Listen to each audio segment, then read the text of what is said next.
Caramot, que hem portat a terme durant aquest curs, amb la idea una mica d'adaptar els espais que tenim perquè estiguin en consonància amb les noves metodologies d'aprenentatge més actives, de treball cooperatiu, col·laboratiu, de treball per projectes. Tot això necessita d'un espai adequat. Llavors, mica en mica, volem anar fent aquesta transformació. Primer fem prototips de tot, fem proves, més aviat manuals, fem dibuixos, sense mides reals, i llavors tot això agafem les millors idees i és el que fem el muntatge final. Una vegada tenim clar el que volem fer, llavors és quan prenem unes mides ja més exactes i tenim, o fem un desenvolupament del projecte més acadèmic. Pero primero comencé por la parte práctica, no por la parte académica.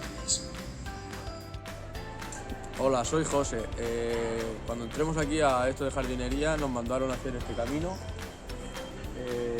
Hicimos una jardinera y aquí hay bulbos con las algas rojas, amarilis. Al mismo tiempo que aprendemos hacemos cosas que son útiles para el instituto, ¿no? El colegio llevaba como una subida y un espacio muy vacío, pues hicimos una jardinera y plantemos pues lo que viene siendo una higuera, azafranes. Utilizamos palés, como veis, pero palés reciclados. Ya que hemos hecho es unas escaleritas para poder acceder arriba y para que los del IFE puedan plantar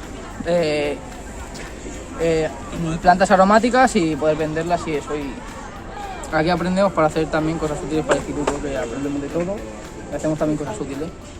Esta es una clase que hemos hecho mano de obra, cada banco, cada cosa muy meticulosamente. Hemos hecho unos bancos a medida con un toque de pintura para que no se dañen con el agua y el tiempo. También lo hemos hecho para que quede todo al aire libre por temas de COVID. Hemos hecho aquí este espacio por los árboles. Jo soc Alejandro i us vaig a presentar el que vam fer a la part exterior de la nostra biblioteca. Ens vam demanar que decoréssim una mica la zona exterior perquè estava molt pobra i així vam posar uns lliris d'aigua i se'ns va acudir també juntar a un gegant i demanar que estava. Tot aquest projecte, el més gratificant ha estat veure com els nostres alumnes han anat agafant confiança i autoestima a mesura que hem anat avançant. Perquè al utilitzar la metodologia aquesta d'aprenentatge-servei, el que fem és que mentre ells aprenen, estan fent coses útils, que tenen una repercussió i una transformació real en el nostre institut. Quan vam veure que a l'aula del pati hi havia gent jugant o el que sigui, doncs per ells va ser un subidor.